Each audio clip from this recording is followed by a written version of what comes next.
ditolak ketika SMA sama Kokom Komariah.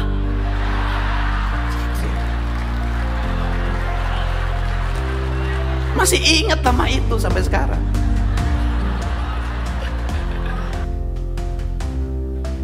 Saya lahir dari anak ke-9 bersaudara. Bapak saya palang 3, prajurit kepala. Pensiun 25 tahun. Saya ngalamin tidak makan 3 hari 3 malam. Saya ngalamin di sekolah dibully karena badan saya kurus. Saya ngalamin di SMP disebut si unyil karena saya hidup di antara anak-anak angkatan udara Lanut Karijati dan bal saya paling kecil. Kulit saya hitam, badan saya borok. Saya ngalamin ke sekolah menggunakan sepeda, harganya 3.500 rupiah yang saya beli sendiri dari hasil nabung di celengan kaleng. Saya ngalamin ditolak ketika SMA sama Kokom Komariah.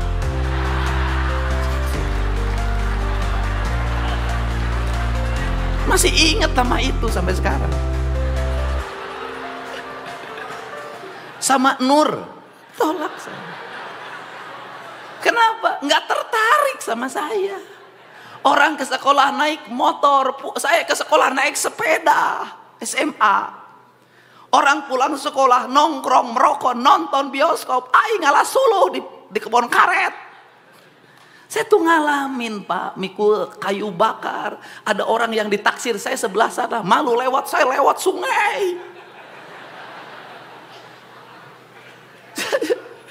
Jadi kalau cerita Garut Pak Sekda, saya ketika ditolak oleh perempuan diajakin oleh teman saya namanya Iyep. SMA itu, kelas 2. Sudah capek bikin suratnya. Kenapa kan harus beli kertas surat yang harum ada tulisan Lope? Kita pengalaman hidup ini, prihatin itu. Tak ada keprihatinan. Udah beli itu, dan untuk mendapatkan itu saya harus jual kayu bakar. Demi kamu, Komaria. Dan Nur. Itu, dan waktu itu harus nulis, aduh saya malam hari jam 12 selesai tahajud.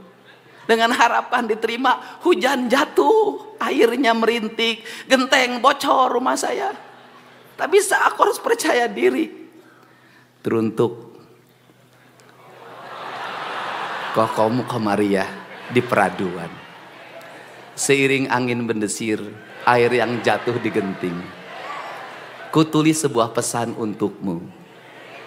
Rindu yang tiada pernah bertemu. Hari selalu ku nanti untuk melihat dirimu walaupun dari jauh. Sastra. Aku mengerti aku ini siapa. Tak layak aku untuk meraihmu. Kulitku yang hitam, badanku yang berbalut getah karet yang selalu kupikul dalam setiap waktu. Tak memungkinkan aku untuk menemuimu yang anak seorang guru agama. Anak guru agama itu. Tapi rasa yang selalu membara ini tak pernah berhenti oleh pikiranku yang terasa putus asa. Kau menerima atau tidak, izinkan aku menyatakan bahwa aku mencintaimu. Laki-laki bro. Saya nungguin titipin surat lewat teman, diselipin di buku. Nungguin, ada nggak dia nengok ya pulang sekolah? Enggak. Balas enggak. Saya nemuin si Iyep tuh. Aing bogo kasih Kokom terima tenang. Kita pakai cara lain. Bagaimana? Pakai magic kata dia.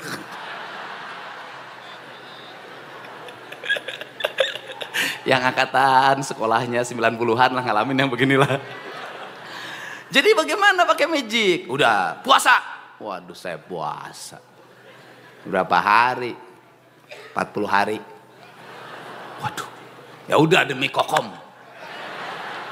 Saya puasa 40 hari Pak. Tamat, nggak coba balas juga. Tingkatin 40 hari. Tuh nggak balas ya tiap cair. Tingkatkan apa? Mutih 40 hari. Maksudnya mutih gimana? Makannya hanya nasi putih tanpa apapun, minum air putih. Aduh, ya kita jalanin demi kokom. Aduh itu belum juga. Naikkan wae, tambah lagi, mati geni. Aduh, apa 3 hari 3 malam nggak boleh keluar kamar tanpa bicara. Ngalamin saya.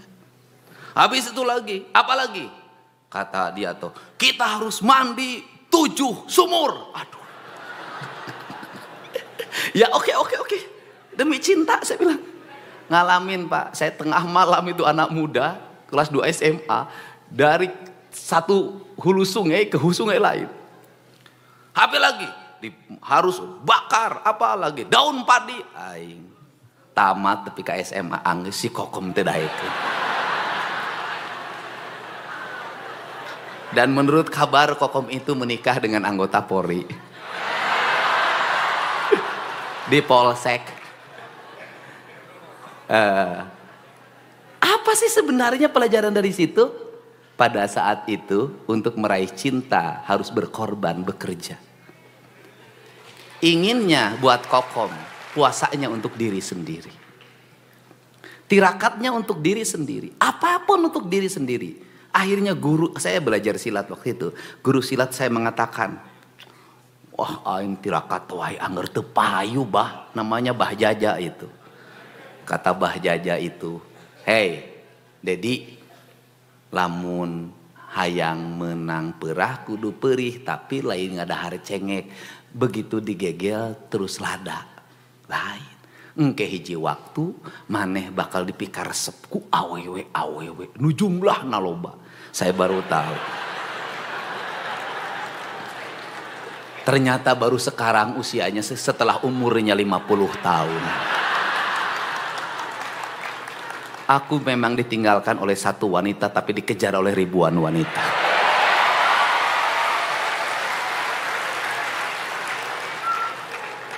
Tapi sayang, cintaku tak akan pernah berlabuh pada yang lain. Kecuali Hyang Sukma Ayu.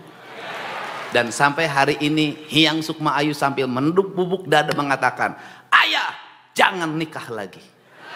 Kenapa? Ayah punya Hyang. Hyang tidak mau ada saingan. Demi untukmu aku rela untuk tidak nikah lagi di depanmu. Semangat. Jadi saya tuh ngajarin apa sih anak-anak Jawa Barat itu?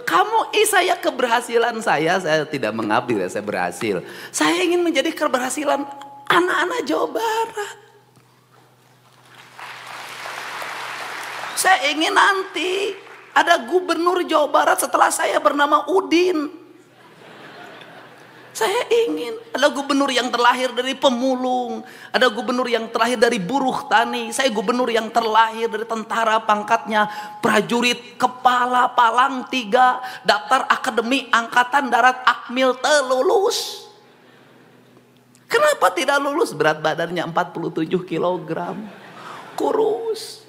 Ibu saya atau gimana atau harus jadi tentara. Kata ibu saya, kata bapak, kamu satu-satunya anak bapak yang ke-9 tidak ada penerus yang jadi tentara. Makan pepaya, dahar. Pisang, makan. Teman saya ngasih obat namanya Harsen. Biar makannya gede, badannya gede, kamu bisa jadi tentara. Kan kamu jadi backing saya nanti. Kata teman saya, aduh alhamdulillah saya minum pil Harsen. Boro-boro naik badan, pipi gede.